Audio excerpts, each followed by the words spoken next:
country. So perhaps what I would like to do is basically asking them to introduce themselves, share a little bit more about the entrepreneurial journey, and maybe you can tell us a little bit more about what your startups do in Indonesia. Right? Maybe we start with you, Piotr. Yeah. Hi everybody. So my name is Pia. Before starting Nafas, I was the Chief Marketing Officer at Gojek. And I was born and raised in Indonesia. I've lived here for a very large portion of my life actually. And one of the things that kind of drove myself and Nathan and my co-founder to start the business was just a general feeling of being sick and tired of dealing with the status quo, right? We want to no longer be pasrah about our life and the way that we live our life, right? So we started thinking about this air pollution problem. It's around us. It's been here for a while. It's not any significantly better or worse than it was a few years ago. And we tried to understand how the air that we breathe plays a role in our life. So one of the crazy things about us and our bodies is that we breathe 11,000 liters of air every single day, and we can't actually survive longer than 3 or 4 minutes without it. But it's the one thing that we generally don't think about, right? We think about our macros, we think about our, what we drink and what we eat. But the one thing that keeps us alive past 3 minutes, we don't think about it at all. So as part of our journey, that's kind of what we want to build and highlight. Cross-border e-commerce and marketing it is. Sabrina. Hi everyone, my name is Sabrina. I'm the CEO and co-founder of Rukita. So I guess my startup journey started with my sister. Both of us have such a deep passion for the mass market, and then the housing market in Indonesia really resonated for us. We saw the deepening of the housing crisis for the millennials and for the Gen Z, and this is around 50 million in populations.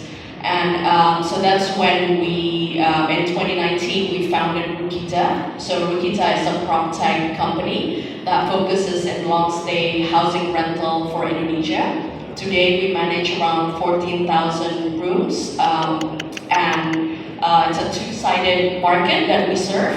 One is the tenant side, in which we provide quality and accessible housing for the millennials and for the Gen Z. And then the other side of the market that we serve is for the landlord side. And this is around 30 million in population of asset owners, in which Rukita become the asset managers for them. Today we manage around 600 buildings for our various landlords, and they come from various different backgrounds. Thank you, Sabrina. Thanks, Piotr. So super interesting, right? So you are trying to solve the air pollution issues in Jakarta, right, in Indonesia, right? And I think from the way you spoke about it, you seem to be super passionate. And Sabrina, if I just to understand, it's really about providing very affordable housing for Indonesia, which housing has always been a big problem, right, for even the developed markets like US and even Singapore, right, where the rents is getting so high and ridiculous, right? So it's a very interesting startup, right? Could you share a little bit more about what is a greater motivator for you, right? Is it more of the impact side, solving air pollution and solving the housing crisis, or is it more you want to make more money, right, for this, right? Perhaps you can share a little bit how do you think about this personally for you? Yeah, so that's a great question. And before going into that, I want to reframe everybody's mind here, is that Nafas isn't necessarily working on air pollution as a problem. Nafas is working on the impacts of air pollution as a problem, which is how do we make people live healthier lives in cities that, whether you like it or not, are polluted. So I'll kind of give you an example.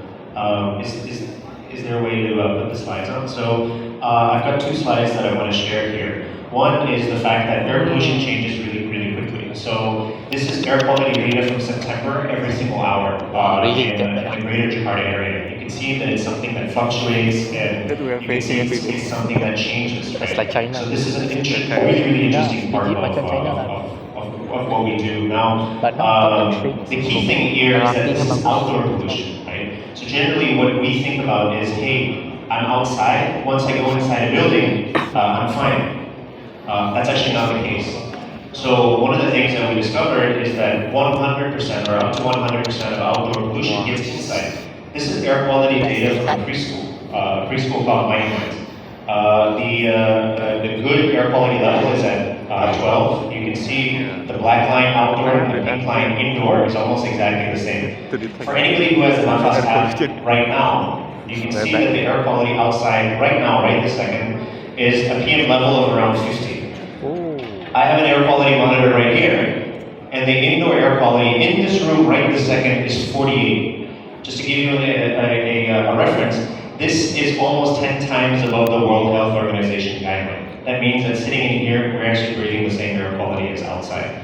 So basically what we're trying to do is we're trying to take this and turn it into this, right? So how can we make indoor air quality better?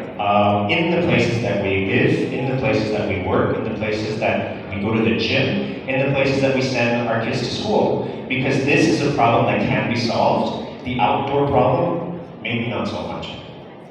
Thank you, Piotr. How about you, Sabrina? What really motivates you? What keeps you awake at night when you run a business? So for me, because I have a product design background, so I guess as a designer, what keeps you going and motivated is whenever you're tackling a big problem. And so it definitely started with the problem first, and then what impact it is that we want to do come subsequent after we identify what problem it is that we want to solve. And so for us, the big problem is when we looked at the housing market in Indonesia, just from the Ministry of the Housing of Indo stated that there's around 81 million of the younger generations that don't own a home. And in terms of the high mortgage rejection rate, right now there's like the high mortgage rejection rate of around 30% of that came from the increase of the P2P lending in Indonesia. So that more millennials and Gen Z cannot actually afford a home. So then an alternative housing solution needs to be created. And in the marketplace today, it comes in a form of kos-kosan, for example. Kos-kosan answers the natural market answer on how rental pricing is so non-affordable in Indo because it takes around 6 to 12 months for us to pay for rental upfront. And so this kos-kosan is a mushroom business. It's in every neighborhood in Indo. And so when we looked at how the natural answer to this problem is in the form of co-living, it becomes very interesting to us that this is happening in every neighborhood. So then we looked at housing typology subsequently, whether it's a multi-story housing for families or university student in the form of student housing or co-living for the young professionals. So I guess that's how we first got into on the problem that we solve with Kita today. Great, thanks. So both of you actually has sort of defined the climate and the social problems, right? So perhaps you can share a little bit with the audience, right? How do you turn these opportunities into commercial opportunities where you can really make money, right? Out of these issues, or really we call it market failures, right? Kind of a social market failure and climate market failure, for example. How do you then turn this into an area where you can build a business, you can build a unicorn out of these issues? I mean, look, that's a really, really great question. And you know, from a development perspective, when there are gaps in infrastructure, when there are gaps in user experience of day-to-day life, those are those opportunities to build products that have impact. Now, one of the interesting things that we've noticed over the last maybe 5 or 10 years is that the definition of impact has changed very, very significantly, right? So one of the ethos that drives us and drives me is the fact that impact shouldn't be a line item on a P&L. Impact should be the core reason why a certain business is developed, right? And that was kind of one of the reasons why we decided to go down in this space, because air quality is something that all of us are involved in.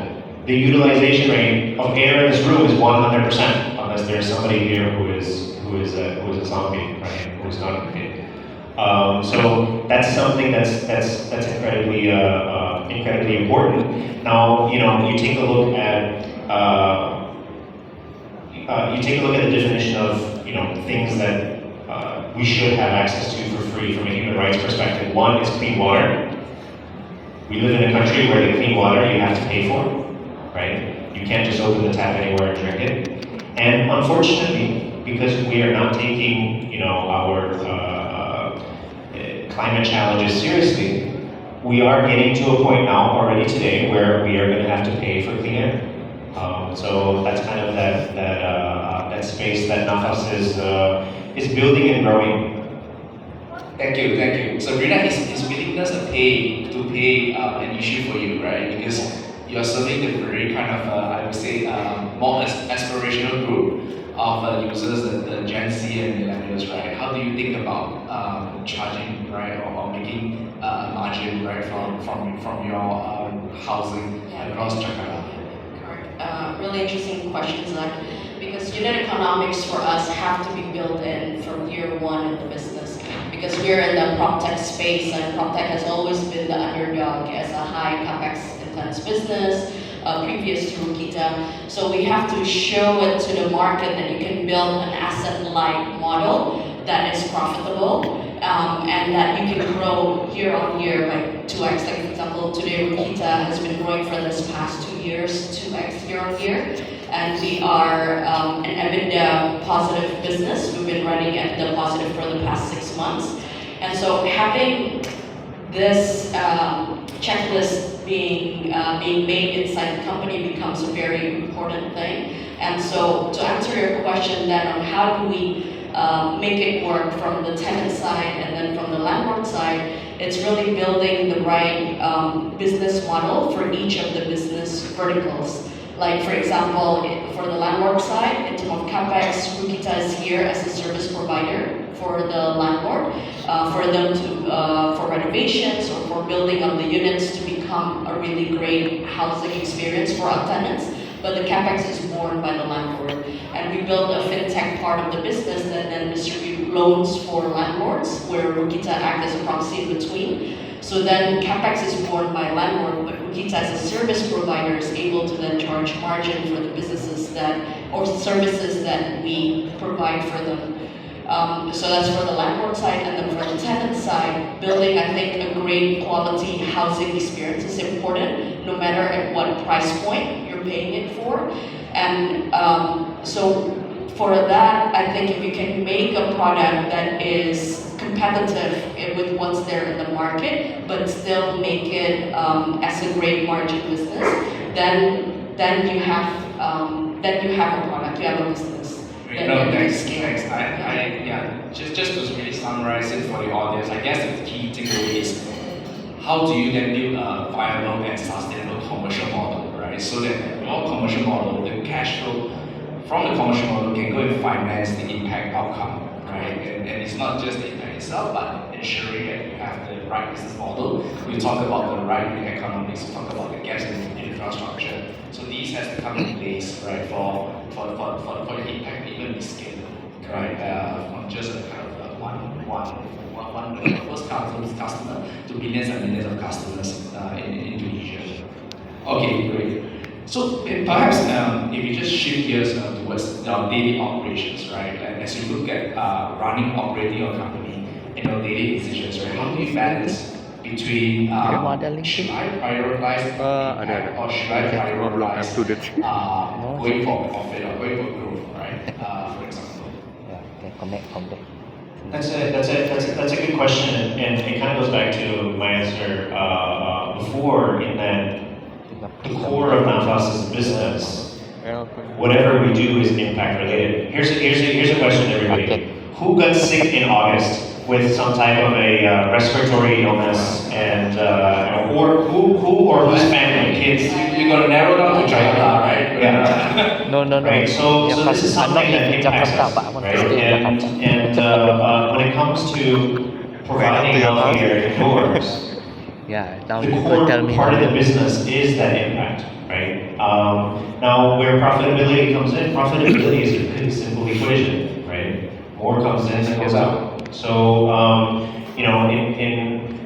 especially since kind of like the tides of how companies and how startups should be built have a little bit shifted, right? For us itself, we're already building it into that ecosystem. And I think for founders who want to go and start a new business now, it's something that you need to think about from day one, like you guys, right? And not, hey, let's throw the kitchen sink at it and then we'll figure out the monetization plan later, right? Those days are over. Yeah, great. I think for in this case for Nafas, right, the impact and the profit is aligned in the sense that the more Nafas. clean air you provide, the more revenue you generate, right? Because that's how the business model works, right? But perhaps for Rukita, right, because you always have to balance the rent, right, to your customers.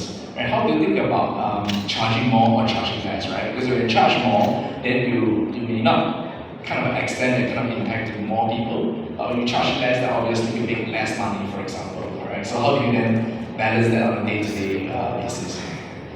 So for us, is number one is to make it as an asset light, right? We found out that with our model, the risk needs to be shared.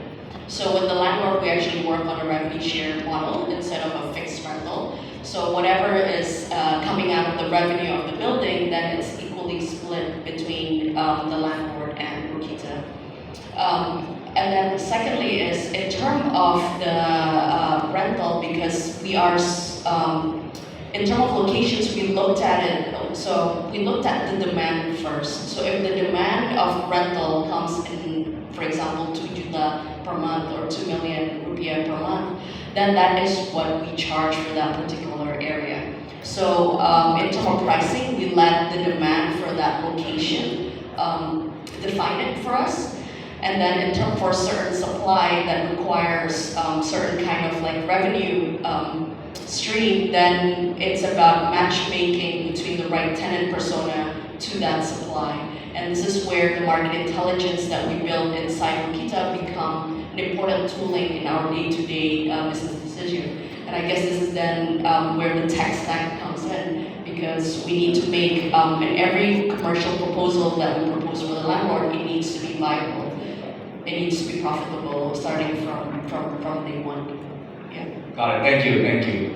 So coming to all our favorite subject, right, which is fundraising, right? I mean, both of you have spent, I would say, substantial time, right, talking to investors and entertaining IRL, right, investor request list. What percentage of your time, right, is spent on due diligencing your business, and what percentage due diligencing on, I guess, on the impact side? And how do we make investors care more, I guess, about impact versus just making money, right? Because this is something that is really new and something I think the audience also cares a lot about. Maybe, yeah. Okay. Yeah, so ready to go. Well, I think more VCs are excited about impact, but number one, I guess, is that it needs to be a sustainable business, right? For business to be investable, it needs to be sustainable, it needs to be scalable. So you can't really run away from that, and if you build impact as part of your product, then that becomes the catalyst for change, right? So that would be my answer to your question. So I think it needs to be a three-wheeler thing where you need to have impact, you need to, but it needs to be a sustainable business.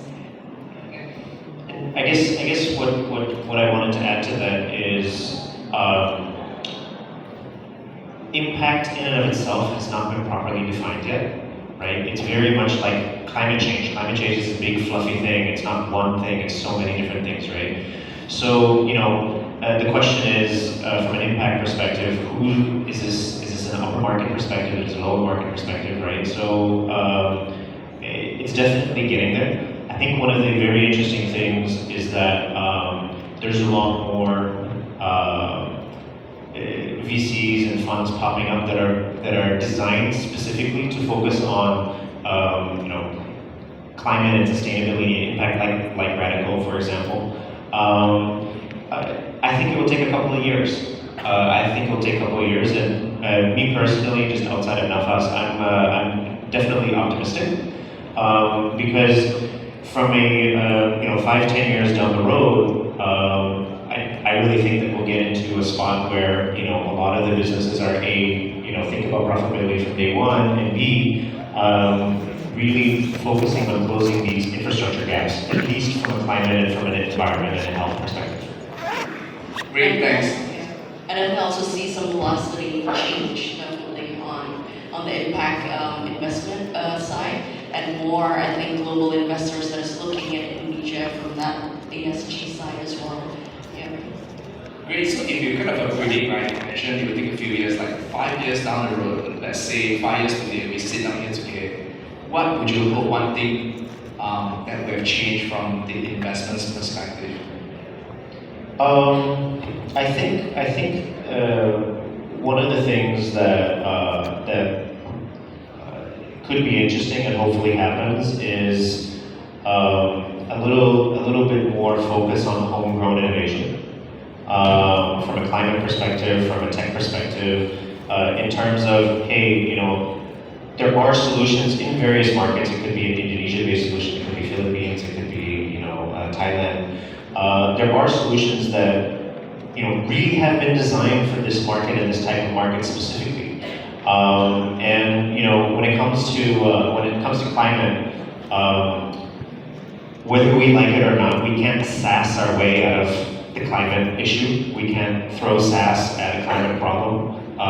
There will be some moonshots that need to be done, and that requires innovation and that requires risk, and it's a balance, because if the funding is risk averse, then the startups cannot actually try to do a lot of these things, right? So hopefully in 5 years there'll be a little bit more of a hunger for this type of homegrown innovation that doesn't require a comparable from Silicon Valley in order to be deemed viable.